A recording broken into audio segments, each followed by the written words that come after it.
Hi friends, welcome back to Samtanu creations. Friends, ನಾನು ಹಾಕ್ತಾ ಇರೋ ಡಿಸೈನಿಗೆ 6 ಎಳೆ ದಾರ ತೊಗೊಂಡಿದ್ದೀನಿ. ಹಾಗೆ ನೀಡಲ್ ನಂಬರ್ 8 ತೊಗೊಂಡಿರೋದು. ನೀವು 10 ಬೇಕಾದರೂ ತೊಗೋಬೋದು. ಸ್ಟಾರ್ಟಿಂಗಲ್ಲಿ ಈ ರೀತಿ ಲಾಕ್ ಮಾಡ್ಕೊಳ್ಳೋಣ. ಬ್ಯಾಕ್ ಸೈಡ್ ಇರೋ ಥ್ರೆಡ್ನ ಫ್ರಂಟಿಗೆ ಎಳ್ಕೊಂಡು 2 ಸಲ ಸಿಂಗಲ್ ಕ್ರೋಶದಲ್ಲಿ ಲಾಕ್ ಮಾಡ್ಕೋಬೇಕು. ಇದಾದಮೇಲೆ 2 ಚೈನ್ನ ತೊಗೋಬೇಕು. ನೆಕ್ಸ್ಟು ನೀಡಲ್ ಮೇಲೆ ಒಂದು ಸಲ ದಾರ ತೊಗೊಂಡು ಚೈನ್ ತೊಗೊಂಡಿರ್ತೀವಲ್ವಾ, ಅದ್ರ ಪಕ್ಕನೇ ಡಬಲ್ ಕ್ರೋಶನ ತೊಗೋಬೇಕು. ಇಲ್ಲಿ ನಾವು 4 ಡಬಲ್ ಕ್ರೋಶಗಳನ್ನು ಸ್ಟಾರ್ಟಿಂಗಲ್ಲಿ ತಗೋಬೇಕಾಗುತ್ತೆ. ಪಕ್ಕದಲ್ಲೇ ಎಲ್ಲ ಥ್ರೆಡ್ನು ಸೇರಿಸ್ಕೊಂಡು ನಾವಿಲ್ಲಿ ಡಬಲ್ ಕ್ರೋಶಗಳನ್ನು ತಗೋಬೇಕು. 2 ಸ್ಟೆಪ್ಪಲ್ಲಿ ಮಾಡುವಂಥ ಡಿಸೈನ್ ಇದು. ತುಂಬಾ ಚೆನ್ನಾಗಿ ಬರುತ್ತೆ. ಬಿಗಿನರ್ಸ್ ಈಗಷ್ಟೇ ಕಲಿತಿದ್ದೀವಿ ಅನ್ನೋರು ಕೂಡ ಈ ಡಿಸೈನ್ನ ಟ್ರೈ ಮಾಡ್ಕೋಬೋದು. ತುಂಬಾ ಈಸಿಯಾಗಿ ಹಾಕುವಂಥ ಡಿಸೈನ್ ಇದು. ಹಾಗೆ ಬೀಡ್ಸ್ ಕೂಡ ಏನು ಜಾಸ್ತಿ ಹಾಕಲ್ಲ ಈ ಡಿಸೈನಲ್ಲಿ. ನೋಡಿ, ಈ ರೀತಿ 4 ಡಬಲ್ ಕ್ರೋಶಗಳನ್ನು ತಗೊಂಡಾದ್ಮೇಲೆ 2 ಚೈನ್ನ ತಗೋಬೇಕು. ಈಗ ನಾವು ಸೂಜಿ ಮೇಲೆ ಒಂದು ಸಲ ದಾರ ತಗೊಂಡು ನೋಡಿ, ಈ ರೀತಿ ಸ್ವಲ್ಪ 1-2 ಚೈನ್ ಆಗುವಷ್ಟು ಗ್ಯಾಪ್ನ ಬಿಟ್ಟು ಇಲ್ಲಿ ನಾವು ಡಬಲ್ ಕ್ರೋಶಗಳನ್ನು ತಗೊಳ್ತಾ ಹೋಗಬೇಕು. ಇಲ್ಲಿ ನಾವು ಟೋಟಲ್ ಆಗಿ 8 ಡಬಲ್ ಕ್ರೋಶಗಳನ್ನು ತಗೋಬೇಕಾಗುತ್ತೆ. ನೋಡಿ, ಈ ರೀತಿ ಎಲ್ಲ ಥ್ರೆಡ್ನು ಸೇರಿಸ್ಕೊಂಡು ನಾವು ಪಕ್ಕದಲ್ಲೇ ತಗೋಬೇಕು. ಅಲ್ಲಿ ಗ್ಯಾಪ್ ಬಿಡೋ ಹಾಗಿಲ್ಲ. ತುಂಬ ಈಸಿಯಾಗಿ ಹಾಕುವಂಥ ಡಿಸೈನ್ ಇದು. ಈ ರೀತಿ ನಾವು ಸ್ಟಾರ್ಟಿಂಗಲ್ಲಿ ಡಬಲ್ ಕ್ರೋಶಗಳನ್ನು ತಗೊಂಡು ಡಿಸೈನ್ನ ಮಾಡೋದ್ರಿಂದ ರಿಂಕಲ್ಸ್ ಬರೋದಿಲ್ಲ. ಇಲ್ಲಿ ನಾವು 8 ಡಬಲ್ ಕ್ರೋಶಗಳನ್ನು ತಗೊಂಡಿದ್ದೀವಿ. ನೋಡಿ, ಈ ರೀತಿ. ಇದಾದಮೇಲೆ ಥ್ರೆಡ್ನ ಸ್ವಲ್ಪ ಮೇಲ್ಗಡೆ ಎಳ್ಕೊಂಡು ಒಂದು ಮೀಡಿಯಮ್ ಸೈಜ್ ಬೀಡ್ಸ್ನ ಇನ್ಸರ್ಟ್ ಮಾಡ್ಕೋಬೇಕು. ನೀವು ಬೇಕು ಅಂದರೆ ಕ್ರಿಸ್ಟಲ್ ಬೀಡ್ಸ್ನ ಕೂಡ ಇನ್ಸರ್ಟ್ ಮಾಡ್ಕೋಬೋದು. ಬೀಡ್ಸ್ ಇನ್ಸರ್ಟ್ ಆದಮೇಲೆ ಒಂದು ಸಲ ಬೀಡ್ ಲಾಕ್ ಮಾಡಿ ನೀಡಲ್ ಮೇಲೆ ಒಂದು ಸಲ ದಾರ ತಗೊಂಡು ಸ್ಟ್ರೈಟಾಗಿ ಈ ರೀತಿ ನೀಡಲ್ನ ಇಟ್ಟು, ಅಂದರೆ ಬೀಡ್ಸ್ ಎಷ್ಟು ಜಾಗ ಇದೆ ಅಲ್ವಾ, ಅಷ್ಟೇ ಜಾಗ ಕೆಳಗಡೆ ಕೂಡ ಬರಬೇಕು.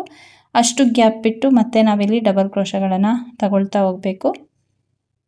ಇಲ್ಲೂ ಕೂಡ ಹಾಗೆ ಪಕ್ಕದಲ್ಲೇ ನಾವು ಟೋಟಲ್ ಆಗಿ 8 ಡಬಲ್ ಕ್ರೋಶಗಳನ್ನು ತಗೋಬೇಕಾಗತ್ತೆ.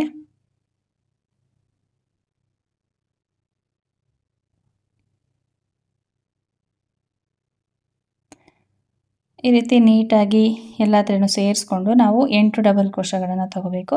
8 ಡಬಲ್ ಕ್ರೋಶಗಳಾದಮೇಲೆ 2 ಚೈನ್ ಗ್ಯಾಪ್ ಕೊಡಬೇಕು ಅಲ್ಲಿ. ನೋಡಿ, ಈ ರೀತಿ ಒಂದು ಬೀಡ್ಸ್ ಇನ್ಸರ್ಟ್ ಆದಮೇಲೆ 8 ಡಬಲ್ ಕ್ರೋಶಗಳನ್ನು ತಗೊಂಡಿದ್ದೀವಲ್ಲ, ನೆಕ್ಸ್ಟು ನಾವಿಲ್ಲಿ 2 ಚೈನ್ ಗ್ಯಾಪ್ನ ಕೊಡಬೇಕು.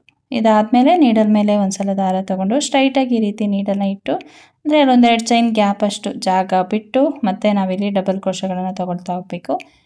ಇಲ್ಲೂ ಕೂಡ ಹಾಗೆ 8 ಡಬಲ್ ಕ್ರೋಶಗಳನ್ನು ತಗೋಬೇಕಾಗುತ್ತೆ. ಬೇಸ್ ಲೈನ್ನ ಇದೇ ಥರ ನಾವು ಕಂಟಿನ್ಯೂ ಮಾಡ್ತಾ ಹೋಗಬೇಕಾಗುತ್ತೆ. ನೋಡಿ, 2 ಚೈನ್ ತಗೊಂಡಾದ್ಮೇಲೆ ಮತ್ತೆ ಬೀಡ್ಸು ಮತ್ತೆ 2 ಚೈನು, ಅಂದರೆ 6 ಡಬಲ್ ಕ್ರೋಶಗಳು ಸೆಂಟ್ರಲ್ ಬರುತ್ತೆ. ಇದೇ ಥರ ನಾವು ಬೇಸ್ ಲೈನ್ನ ಕಂಟಿನ್ಯೂ ಮಾಡ್ತಾ ಹೋಗಬೇಕಾಗತ್ತೆ. ಲಾಸ್ಟಲ್ಲಿ 4 ಡಬಲ್ ಕ್ರೋಶ ತಗೊಂಡಿದ್ದೀನಿ. ಎಂಡಿಂಗಲ್ಲಿ 2 ಇಲ್ಲ 3 ಚೈನ್ಗಳನ್ನು ಹಾಕಿ ಥ್ರೆಡ್ನ ಕಟ್ ಮಾಡಿದ್ರೆ ಫಸ್ಟ್ ಸ್ಟೆಪ್ಪು ಕಂಪ್ಲೀಟ್ ಆಗುತ್ತೆ. ಈಗ ನಾವು ನೆಕ್ಸ್ಟ್ ಸ್ಟೆಪ್ ಮಾಡೋಣ. ನೆಕ್ಸ್ಟ್ ಸ್ಟೆಪ್ಪಲ್ಲಿ ಸ್ಟಾರ್ಟಿಂಗಲ್ಲಿ ಸಿಂಗಲ್ ಕ್ರೋಶದಲ್ಲಿ ಲಾಕ್ ಮಾಡಿ 2 ಚೈನ್ಗಳನ್ನು ತಗೊಂಡು ಪ್ರೀವಿಯಸ್ ಸ್ಟೆಪ್ಪಲ್ಲಿ 2 ಚೈನ್ ತೊಗೊಂಡಿರ್ತೀವಲ್ವ, ಆ ಗ್ಯಾಪಿಗೆ ಹೋಗಿ ಒಂದು ಸಲ ಸಿಂಗಲ್ ಕ್ರೋಶದಲ್ಲಿ ಲಾಕ್ ಮಾಡ್ಕೋಬೇಕು. ಇಲ್ಲಿ ನಾವು 4 ಚೈನ್ನ ತೊಗೋಬೋದು, ಇಲ್ಲಾಂದರೆ ಪ್ರತಿ ಡಬಲ್ ಕ್ರೋಶದ ಮೇಲ್ಗಡೆ ಕೂಡ ಸಿಂಗಲ್ ಕ್ರೋಶದಲ್ಲಿ ಲಾಕ್ ಮಾಡ್ತಾ ಹೋಗ್ಬೋದು. ನಾನು ಜಾಸ್ತಿ ಟೈಮ್ ಹಿಡಿಯುತ್ತೆ ಅಂತ ಈ ರೀತಿ ಚೈನ್ನ ತೊಗೊಂಡು 2 ಚೈನ್ ಗ್ಯಾಪಲ್ಲಿ ಲಾಕ್ ಮಾಡ್ತಾ ಇದ್ದೀನಿ. ಅಂದರೆ 4 ಚೈನ್ನ ತೊಗೊಂಡು 2 ಚೈನ್ ಗ್ಯಾಪಲ್ಲಿ 2 ಸಲ ಸಿಂಗಲ್ ಕ್ರೋಶದಲ್ಲಿ ಲಾಕ್ ಮಾಡಿಕೊಂಡೆ. ಈಗ ಮತ್ತೆ 3 ಇಲ್ಲಾಂದರೆ 4 ಚೈನ್ನ ತಗೋಬೇಕು. ಇಲ್ಲ ಅಂದರೆ ಪ್ರತಿ ಕಂಬದ ಮೇಲ್ಗಡೆ ಹೋಲ್ ಇರುತ್ತೆ ಅಲ್ವಾ, ಅಲ್ಲಿಗೆ ಲಾಕ್ ಕೂಡ ಮಾಡ್ಕೋಬೋದು. ನಾನಿಲ್ಲಿ 3 ಚೈನ್ನ ತಗೊಂಡು 3ನೇ ಕಂಬ ಏನಿದೆ ಅದಕ್ಕೆ ಲಾಕ್ ಮಾಡ್ತಾ ಇದ್ದೀನಿ. ಇದಾದಮೇಲೆ ನೀಡಲ್ ಮೇಲೆ ಒಂದು ಸಲ ದಾರ ತಗೋಬೇಕು. ಇಲ್ಲಿ 3 ಇಲ್ಲಾಂದರೆ 4ನೇ ಕಂಬಕ್ಕೆ ಕೂಡ ಮಾಡ್ಕೋಬೋದು. ಅಂದರೆ 8 ಕಂಬ ಇದೆ ಅಲ್ವಾ, ಸೆಂಟರ್ ಗ್ಯಾಪಲ್ಲಿ ಈ ರೀತಿ ಲಾಕ್ ಮಾಡಿಕೊಂಡ್ರೆ ಆಯಿತು. ಇಲ್ಲಿಂದ ನಾವು ಆರ್ಚ್ನ ಮಾಡ್ಕೊಳ್ಳೋದು. ನೀಡಲ್ ಮೇಲೆ ಒಂದು ಸಲ ದಾರ ತಗೊಂಡು ಬೀಡ್ಸ್ ಬ್ಯಾಕ್ ಸೈಡ್ 6 ಎಳೆ ದಾರ ಏನಿದೆ ಅಲ್ವಾ, ಅಲ್ಲಿಂದ ನಾವು ಡಬಲ್ ಕ್ರೋಶನ ತಗೋಬೇಕು. ಇದಾದಮೇಲೆ 3 ಚೈನ್ನ ತಗೋಬೇಕು. ಪಿಕಾಟ್ ಡಿಸೈನ್ನ ಮಾಡ್ತಾ ಹೋಗೋದಷ್ಟೇ, ತುಂಬ ಈಸಿ ಇದೆ ಡಿಸೈನು. ನೋಡಿ, ಈ ರೀತಿ 3 ಚೈನ್ನ ತಗೊಂಡು ಅದೇ ಡಬಲ್ ಕ್ರೋಶಕ್ಕೆ ಲಾಕ್ ಮಾಡಿಕೊಂಡ್ರೆ ಆಯಿತು. ಈ ರೀತಿ ನಾವು ಎಷ್ಟು ಬರುತ್ತೆ ಅಷ್ಟು ಪಿಕಾಟ್ ಡಿಸೈನ್ನ ಮಾಡ್ತಾ ಹೋಗಬೇಕು. ಪಿಕಾಟ್ ಡಿಸೈನ್ ಇಷ್ಟ ಇಲ್ಲ ಅಂದರೆ ಬರೀ ಡಬಲ್ ಕ್ರೋಶನ ಕೂಡ ಮಾಡ್ಕೋಬೋದು. ಆರ್ಚ್ ದೊಡ್ಡದು ಬೇಕು ಅಂದರೆ ತ್ರಿಬಲ್ ಕ್ರೋಶದಲ್ಲಿ ಕೂಡ ಮಾಡ್ಕೋಬೋದು. ಈ ರೀತಿ ಡಿಸೈನಲ್ಲಿ ತುಂಬ ಆಪ್ಷನ್ ಇರುತ್ತೆ. ಬೇರೆ ಬೇರೆ ಥರ ಡಿಸೈನ್ನ ನಾವು ಮಾಡ್ಕೋಬೋದು ನಮ್ಮ ಕ್ರಿಯೇಟಿವಿಟಿಗೆ ತಕ್ಕಂತೆ. ಇಲ್ಲಿ ಕೂಡ ಹಾಗೆ ಡಬಲ್ ಕ್ರೋಶಗಳನ್ನು ತಗೊಂಡು 3 ಚೈನ್ನ ತಗೊಂಡು ಪಿಕಾಕ್ ಡಿಸೈನ್ನ ಮಾಡ್ತಾಯಿದ್ದೀನಿ. ಎಷ್ಟು ಬರುತ್ತೆ ನೋಡ್ಕೋಬೇಕು, ಒಂದು ಆರ್ಚಲ್ಲಿ ಅಷ್ಟು ಪಿಕಾಕ್ ಡಿಸೈನ್ನ ನಾವಿಲ್ಲಿ ಹಾಕ್ಕೋಬೇಕಾಗತ್ತೆ. ಇದೇ ಥರ ನಾವು ಡಿಸೈನ್ನ ಕಂಟಿನ್ಯೂ ಮಾಡ್ತಾ ಹೋಗಬೇಕಾಗತ್ತೆ. ನೋಡಿ, ಒಂದು ಪಿಕಾಕ್ ಡಿಸೈನಲ್ಲಿ 7 ಡಬಲ್ ಕ್ರೋಶಗಳನ್ನು ತಗೊಂಡು ಈ ರೀತಿ ಪಿಕಾಕ್ ಡಿಸೈನ್ನ ಮಾಡ್ಕೊಂಡಿರೋದು. ಇದಾದಮೇಲೆ 4ನೇ ಡಬಲ್ ಕ್ರೋಶ ಏನಿದೆ ಪ್ರೀವಿಯಸ್ ಸ್ಟೆಪ್ಪಲ್ಲಿ ಸೆಂಟರ್ ಗ್ಯಾಪು ಅಂದರೆ 8 ಡಬಲ್ ಕ್ರೋಶ ತಗೊಂಡಿರ್ತೇವಲ್ವ, ಸೆಂಟರ್ ಗ್ಯಾಪಲ್ಲಿ ಲಾಕ್ ಮಾಡ್ಕೋಬೇಕು. ನೋಡಿ, ಈ ಥರ ಬರುತ್ತೆ ನಮಗೆ ಆರ್ಚು.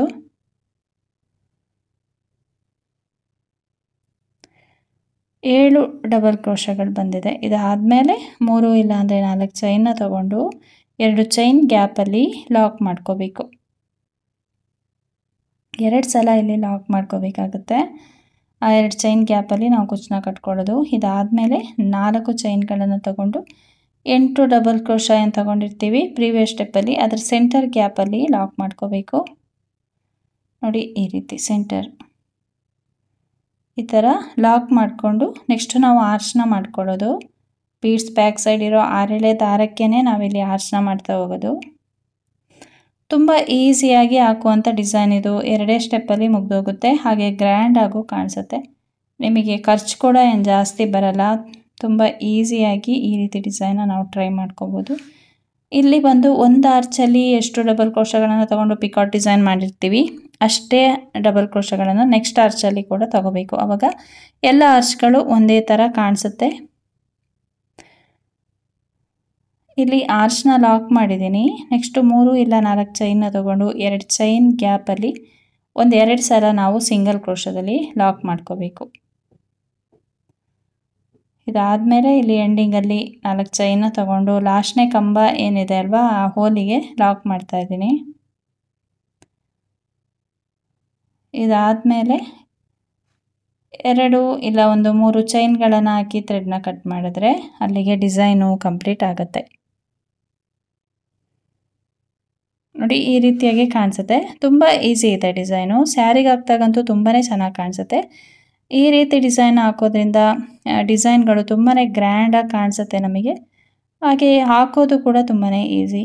2 ಚೈನ್ ಗ್ಯಾಪಲ್ಲಿ ಕುಚ್ಚನ್ನ ಕಟ್ಕೋಬೇಕು. ಕುಚ್ಚಿಗೆ ನಾನು 70 ಸ್ಟ್ಯಾಂಡ್ಸ್ ತಗೊಂಡಿದ್ದೀನಿ. ಈ ರೀತಿ ಥ್ರೆಡ್ನ ಪಾಸ್ ಮಾಡಿಕೊಂಡು ನೋಡ್ಕೊಳ್ಳಿ, ಎಷ್ಟುದ್ದ ಬೇಕೋ ಅಷ್ಟುದ್ದ ನೋಡಿ ಥ್ರೆಡ್ನ ಕಟ್ ಮಾಡ್ಕೋಬೇಕು. ಹಾಗೆ ಝರಿ ಥ್ರೆಡ್ನ ಈ ರೀತಿಯಾಗಿ ಇಟ್ಕೊಂಡು ಒಂದು 4 ರಿಂದ 5 ಸಲ ಟೈಟಾಗಿ ಸುತ್ಕೋಬೇಕು. 2 ಸಲ ಹೂ ಕಟ್ತೀವಲ್ವ ಆ ಥರ ಕಟ್ಟಿ ಫ್ರಂಟಲ್ಲಿರೋ ಝರಿ ಥ್ರೆಡ್ನ ಬ್ಯಾಕಿಗೆ ಎಳ್ಕೊಂಡು 2 ಸಲ ಟೈಟಾಗಿ ಗಂಟು ಹಾಕ್ಕೋಬೇಕು. ಝರಿ ಥ್ರೆಡ್ನ ಕಟ್ ಮಾಡಿ ಕುಚ್ಚಲ್ಲಿರೋ ಎಕ್ಸ್ಟ್ರಾ ಥ್ರೆಡ್ನ ನೀಟಾಗಿ ಟ್ರಿಮ್ ಮಾಡ್ಕೋಬೇಕು. ಈ ರೀತಿ ಕುಚ್ಚು ಕಟ್ಟೋದು ತುಂಬಾ ಈಸಿ. ಹಾಗೆ ಫಾಸ್ಟಾಗಿ ನಾವು ಕುಚ್ಚುಗಳನ್ನು ಕಟ್ತಾ ಹೋಗ್ಬೋದು. ಫ್ರೆಂಡ್ಸ್ ನೋಡಿ, ಕುಚ್ಚೆಲ್ಲ ಕಟ್ಟಿದ ಮೇಲೆ ಡಿಸೈನ್ ನಮಗೆ ಈ ರೀತಿಯಾಗಿ ಕಾಣಿಸುತ್ತೆ. ತುಂಬಾ ಚೆನ್ನಾಗಿ ಬರುತ್ತೆ ಡಿಸೈನು. ಬೀಡ್ಸ್ ಕಲರ್ ಹೋಗುತ್ತೆ ಅನ್ನೋರು ಕ್ರಿಸ್ಟಲ್ ಬೀಡ್ಸ್ನ ಯೂಸ್ ಮಾಡಿಕೊಂಡು ಈ ರೀತಿ ಡಿಸೈನ್ನ ಟ್ರೈ ಮಾಡಿ. ಒಂದೊಂದು ಸಲ ಕಸ್ಟಮರು ಡಿಸೈನು ನೀವೇ ಹಾಕಿ ಆದರೆ ಬೀಡ್ಸ್ ಕಲರ್ ಎಲ್ಲ ಹೋಗಬಾರ್ದು, ಗ್ರ್ಯಾಂಡಾಗಿ ಕಾಣಿಸ್ಬೇಕು ಅಂತ ಎಲ್ಲ ಈ ರೀತಿ ಆಪ್ಷನ್ನ ನಮಗೆ ಬಿಟ್ಬಿಡ್ತಾರೆ. ಆವಾಗ ನಾವು ಈ ರೀತಿ ಕ್ರಿಸ್ಟಲ್ ಬೀಡ್ಸ್ಗಳನ್ನು ಇನ್ಸರ್ಟ್ ಮಾಡಿಕೊಂಡು ಈ ರೀತಿ ಡಿಸೈನ್ನ ಟ್ರೈ ಮಾಡ್ಕೋಬೋದು. ಗ್ರ್ಯಾಂಡಾಗೂ ಕಾಣಿಸುತ್ತೆ, ನಮಗೆ ಖರ್ಚು ಕೂಡ ಏನು ಜಾಸ್ತಿ ಬರಲ್ಲ, ಡಿಸೈನ್ ಕೂಡ ಈಸಿ ಇರುತ್ತೆ. ಫ್ರೆಂಡ್ಸ್, ಈ ಡಿಸೈನಿಗೆ 500 ಎಬೋ ನಾವು ಚಾರ್ಜ್ ಮಾಡ್ಕೋಬೋದು. ನಿಮಗೆ ಇನ್ನೂ ಗ್ರ್ಯಾಂಡಾಗಿ ಕಾಣಿಸ್ಬೇಕು ಅಂದರೆ ಸ್ಟೋನ್ ಚೈನು ಇಲ್ಲ ಪರ್ಲ್ ಚೈನ್ ಕೂಡ ಹಾಕಿ ಅಂಟಿಸ್ಕೋಬೋದು. ಫ್ರೆಂಡ್ಸ್, ಇವತ್ತಿನ ಈ ಡಿಸೈನ್ ನಿಮಗೇನಾದರೂ ಇಷ್ಟ ಆಗಿದ್ದರೆ ಒಂದು ಲೈಕ್ ಮಾಡಿ, ಶೇರ್ ಮಾಡಿ, ಕಮೆಂಟ್ಸ್ ಮಾಡಿ, ಹಾಗೆ ಸಬ್ಸ್ಕ್ರೈಬ್ ಮಾಡಿಕೊಂಡು ವಿಡಿಯೋನ ನೋಡಿ. Thank you friends. Thanks for watching. Thank you.